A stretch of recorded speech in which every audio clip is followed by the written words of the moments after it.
No início do século XX, os revolucionários Rosa Luxemburgo e Vladimir Ilyich Lenin travavam uma grande batalha contra os reformistas dentro da Internacional Socialista. Isso resultou em algumas das mais marcantes polêmicas e elaborações teóricas de suas trajetórias. Lenin localiza as principais manifestações do reformismo na Europa, destacando o papel teórico cumprido por Eduard Bernstein. Segundo Lenin, para esses setores, a social-democracia deveria se transformar de partido da revolução social em partido democrático de reformas sociais.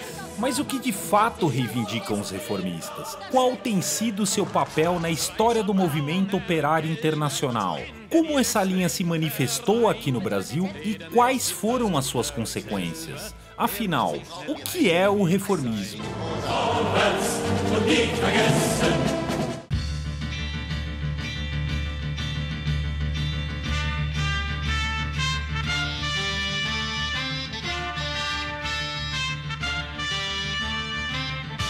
Você está ouvindo o podcast da esquerda marxista.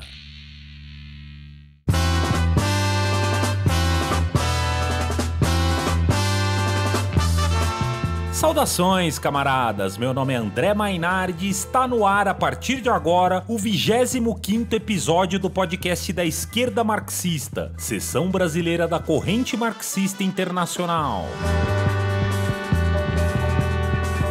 Para nos explicar o que é o reformismo e quais são os seus limites, eu tenho o prazer de receber aqui a camarada Bruna dos Reis, professora e militante da esquerda marxista em Joinville. Saudações, Bruna! Oi, André. Eu queria agradecer o convite para estar participando desse podcast com esse tema que todos os grandes revolucionários, os grandes marxistas se debruçaram. Bruna, antes de iniciar a nossa conversa de hoje, vamos com o bloco Nossas Lutas, onde o camarada Alexandre Mandel vai nos trazer um perfil da sua candidatura a vereador pela esquerda marxista e pelo PSOL em Campinas.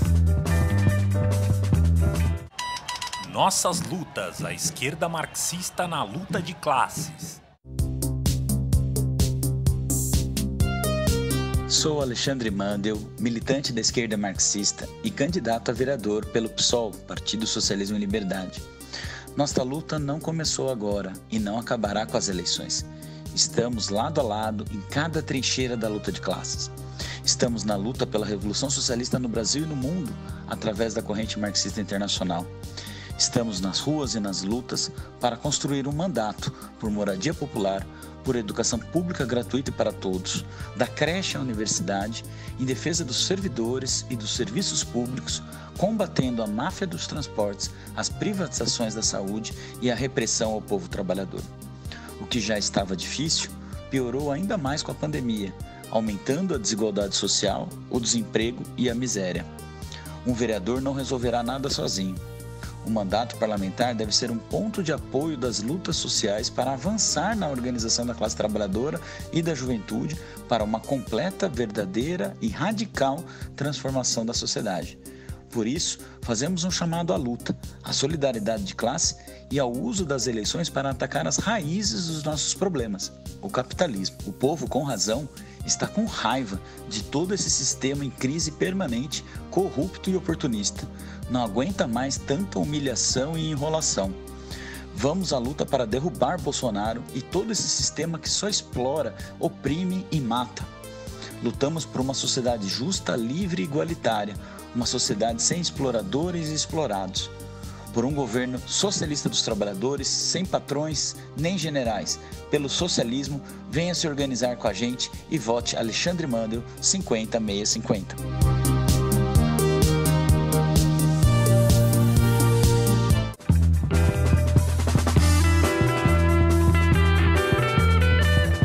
Retomando aqui a nossa conversa e já situando os nossos ouvintes no debate, o que é o reformismo? Explique resumidamente quais são as teorias de Eduard Bernstein que o fundamentam e como foram combatidas pela grande revolucionária Rosa Luxemburgo. Bom, André, nós falamos aqui como marxistas, comunistas, assim como era a alemã Rosa Luxemburgo. Todo o nosso combate, nossa militância, é para a transformação radical da sociedade, a revolução socialista, que vai enterrar o capitalismo e construir outra forma de organização social, o comunismo.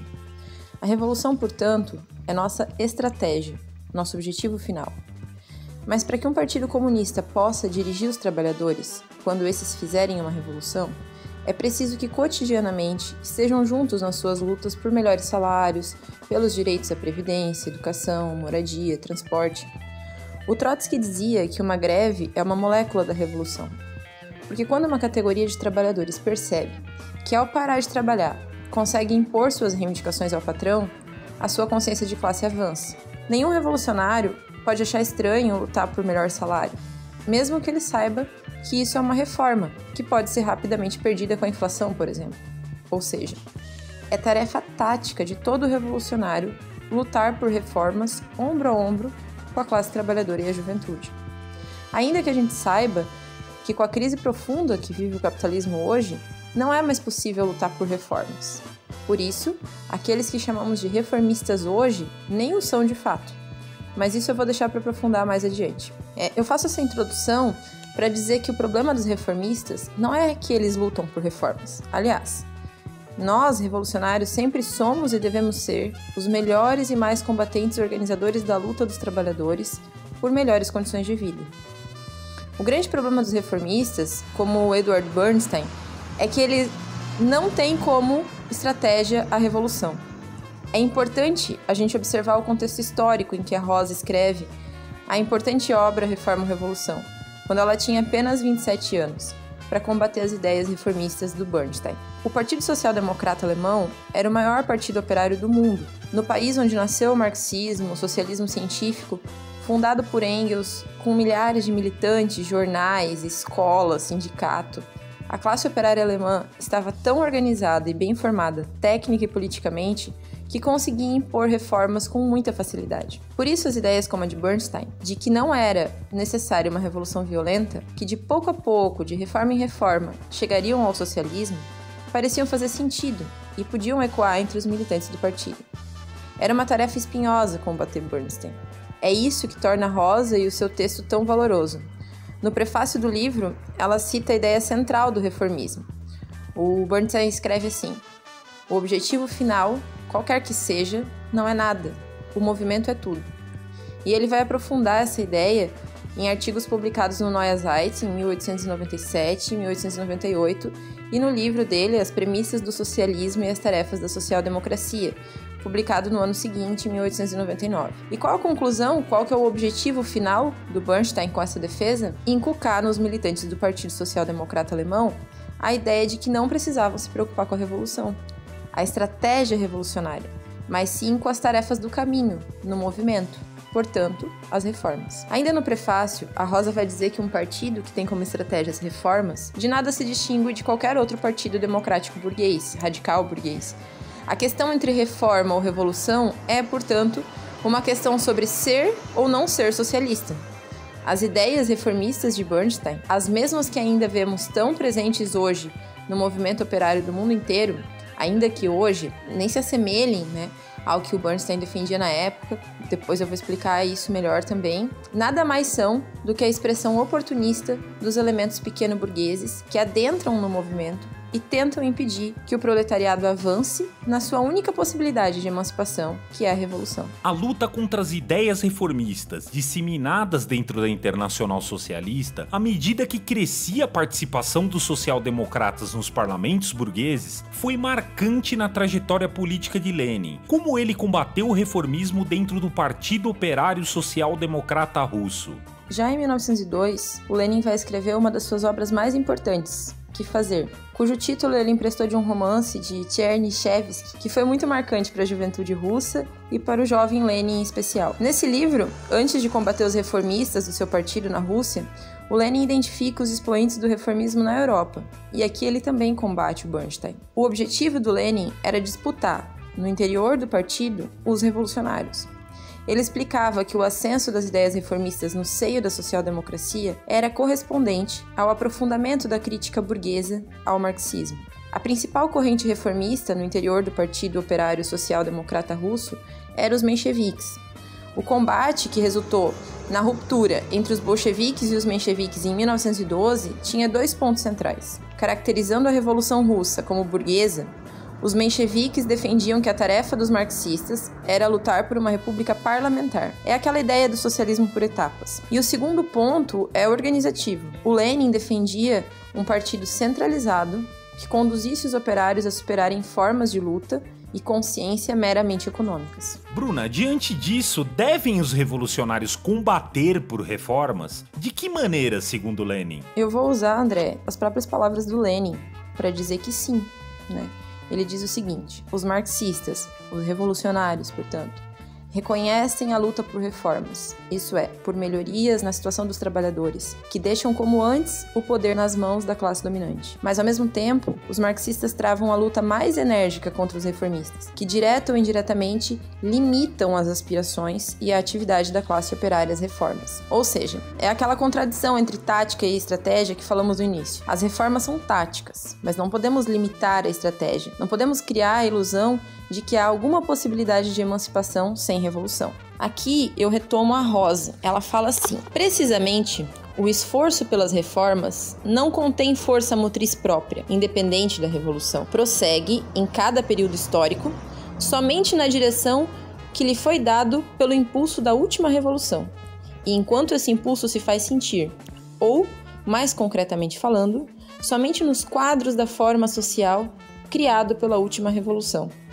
Ora, é precisamente aí que reside o ponto central da questão. Por isso que o Lenin nos deixa a seguinte tarefa: os marxistas trabalham incansavelmente, não perdendo uma única possibilidade de reformas e da sua utilização, não reprovando, antes apoiando e desenvolvendo atentamente qualquer saída dos limites do reformismo, tanto na propaganda como na agitação e na ação econômica das massas. Outra questão passa pelo apego dos reformistas às velhas estruturas. Afinal, a sua perspectiva estratégica está na manutenção da ordem existente e não na sua derrubada para construir uma nova sociedade. Como essa perspectiva afeta a luta revolucionária dos trabalhadores? De que maneira esse pensamento se expressa na atual conjuntura política do Brasil? Aqui eu queria retomar a Alemanha de Rosa e Bernstein, que falamos lá na sua primeira pergunta. Um grande partido operário que conseguia impor reformas em um país imperialista. Naquele momento isso era possível. Naquele momento o reformismo fazia um pouco de lógica, ainda que fosse antirrevolucionário, antimarxista, anticomunista. O capitalismo estava em uma fase em que era possível, em alguns lugares do mundo, conseguir avanços materiais para a nossa classe. Também porque era a primeira vez que o nascente proletariado estava tão organizado politicamente. Hoje, quando as forças produtivas estão enforcadas há mais de um século, o capitalismo só coloca a humanidade cada vez mais na porta da barbárie, e isso ficou ainda mais evidente com a pandemia. Se a classe trabalhadora no mundo inteiro sofre apenas contra-reformas impostas pela burguesia, perda dos direitos e precarização das condições de vida, imagina isso no Brasil, um país de economia dominada pelo imperialismo. Em nenhum lugar do mundo hoje, reformas duram muito tempo. Não tem espaço para reforma. É necessário avançar no processo revolucionário. É o que a gente pode ver na Venezuela, por exemplo, durante o processo revolucionário que se abriu com o Chávez na direção. O governo Chávez, apesar de ter oscilado entre reforma e revolução, cometeu o erro de tentar regular o capitalismo, a Venezuela foi o país que conseguiu muito recentemente fazer reformas significativas, mesmo na América Latina, por causa do processo revolucionário que se abriu. No livro do Lenin, As Três Fontes e as Três Partes Constitutivas do Marxismo, de março de 1913, ele escrevia que os partidários de reformas e melhoramentos ver-se-ão sempre enganados pelos defensores do velho, enquanto não compreenderem toda a instituição velha, por mais bárbara e apodrecida que pareça, se mantém pela força de uma ou de outra classe dominante. Isso fica evidente no Brasil, quando observamos aqueles que no Brasil hoje classificamos como reformistas. Ainda que não organizem nem ao menos por reformas, no máximo por pseudo-resistências às contra-reformas. A nova república, que foi o regime construído pelo pacto entre os militares e a oposição institucional na transição do fim da ditadura, está em completo estado de putrefação. E apesar de essa democracia burguesa estar completamente desacreditada para os trabalhadores e para a juventude, o PT e o restante de uma dita esquerda que se submete à sua política reformista insistem em tentar organizar a classe em torno de uma defesa da democracia. Esses setores podiam apontar para uma nova organização política e social, mobilizando os trabalhadores contra a ordem instituída, mas eles preferem fazer aliança com setores da burguesia para salvar a já instável estabilidade política. Enquanto essas correntes forem hegemônicas no movimento sindical, estudantil e mesmo partidário, elas funcionam como um freio para a luta revolucionária. É o que mais tarde, em setembro de 1913, o Lenin escreveu no Marxismo e Reformismo. Quanto mais forte é a influência dos reformistas sobre os operários, tanto mais fracos são os operários, tanto mais dependentes da burguesia, tanto mais fácil é para a burguesia reduzir as reformas a nada por meio de diversos subterfúgios. É por isso que, apesar da forte disposição de luta da classe trabalhadora no Brasil, está refém de uma direção que só sabe dizer que não há saída para os trabalhadores fora dos espaços institucionais, que é impossível conquistar vitórias diante de governos fascistas, que eles classificam como fascistas, e ainda pior, responsabilizam os próprios trabalhadores por essa situação, acusando-os de conservadores e reacionários.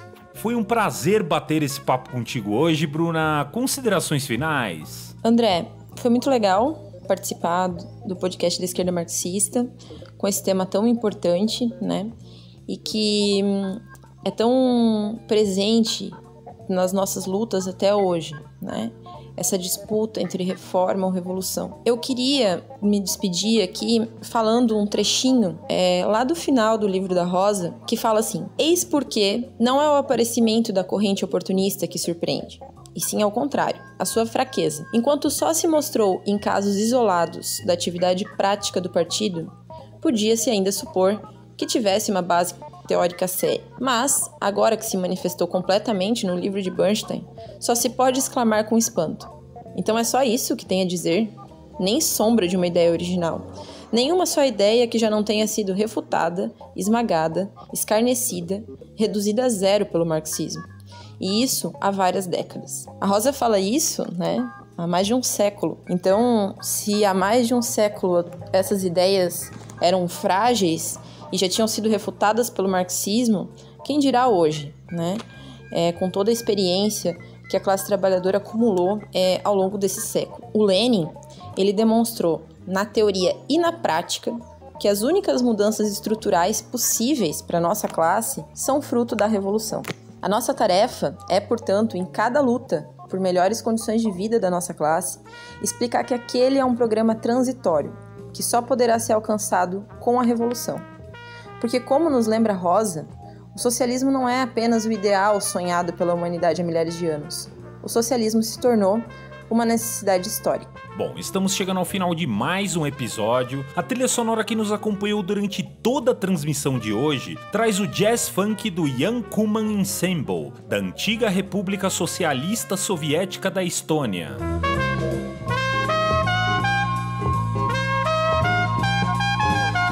Acompanhe a nossa programação em marxismo.org.br e em nossas redes sociais. Até a próxima, camaradas!